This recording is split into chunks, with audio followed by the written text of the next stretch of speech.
Hello students, today, we will understand the story Two Gentlemen of Verona, a lesson about sacrifice, love, and dignity. The following characters are showcased in the story. The author, Nicola, Jacopo, the nurse, Lucia and Luigi.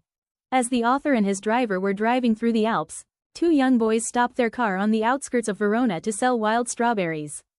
His driver, Luigi, warned him not to buy from them and showed his dislike for their shabby appearance. Yet here was something honest and sincere in their eyes that attracted the author.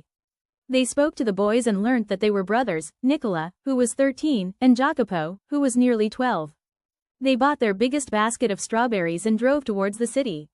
The next morning, as the author and his driver came out of their hotel, they saw the two boys again.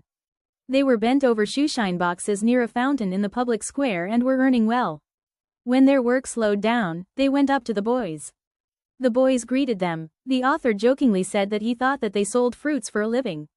Nicola replied seriously that they did many kinds of work. He then added that they often guided visitors around the city, showing them Juliet's tomb and other famous places. They agreed and let the boys take them around. As they moved through the town, the author observed them closely. They were playful and innocent like children. Jacopo was full of energy, while Nicola was calm and polite. Yet, behind their cheerful faces, there was a maturity and seriousness that seemed far beyond their young age. The boys did numerous jobs like sold newspapers, conducted tours and ran errands till late night, yet never seemed to be tired or complained about it. The next morning, the narrator went to the fountain to get his shoes polished by the two boys. While Nicola was working, the narrator gently asked him how they used the money they earned. He noticed that the boys spent very little on food and clothes and seemed to save everything. Nicola felt uncomfortable hearing this. He looked down and did not reply at once. The narrator guessed that the boys might be saving money to go to America. Nicola agreed that they wished to go there someday, but said that at present they had other plans.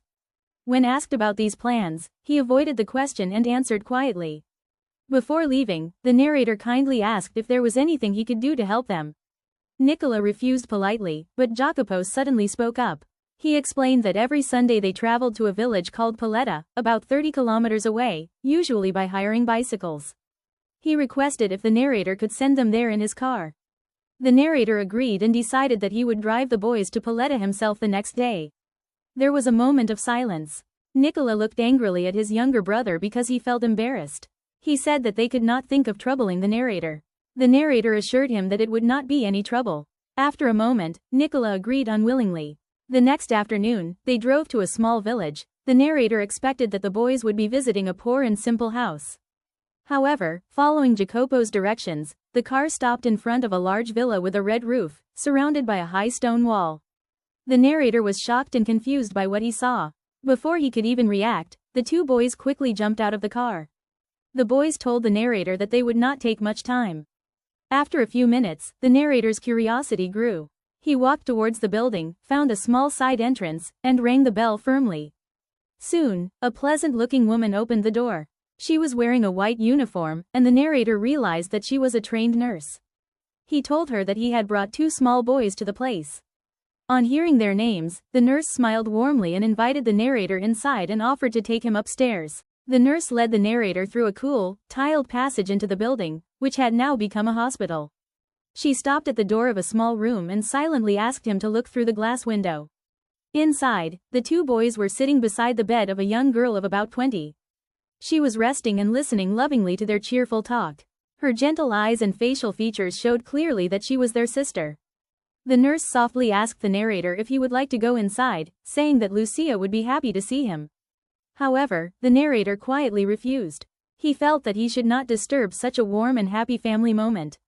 As he reached the bottom of the stairs, he stopped and requested the nurse to tell him everything she knew about the two boys.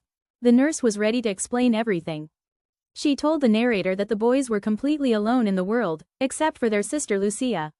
Their father, who was a widower and a famous singer, had been killed during the early days of the war. Soon after his death, a bomb destroyed their house and forced the three children to live on the streets. Earlier, they had lived a comfortable and cultured life, and Lucia herself was training to become a singer.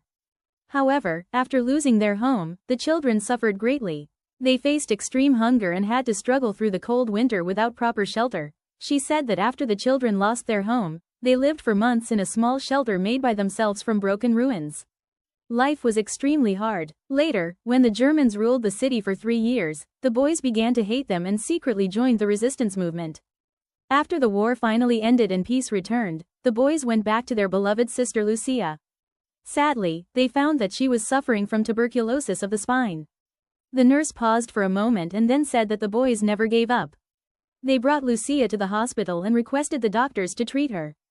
For the past 12 months, Lucia had been receiving treatment, and she was making good progress. There was hope that one day she would be able to walk and sing again. She explained that food was very costly and scarce, so the hospital had to charge a fee. Every week, Lucia's brothers paid the amount without fail. The nurse said she did not know what work the boys did, but she was sure they did it honestly and sincerely. The narrator agreed that the boys could not have done better. He waited outside until they returned and then drove them back to the city. During the journey, none of them spoke. The narrator understood that the boys wanted to keep their sacrifice a secret. Their love and devotion deeply moved him. The hardships of war had not broken their spirit. Their selfless actions showed the true greatness of humanity and gave hope for a better human society.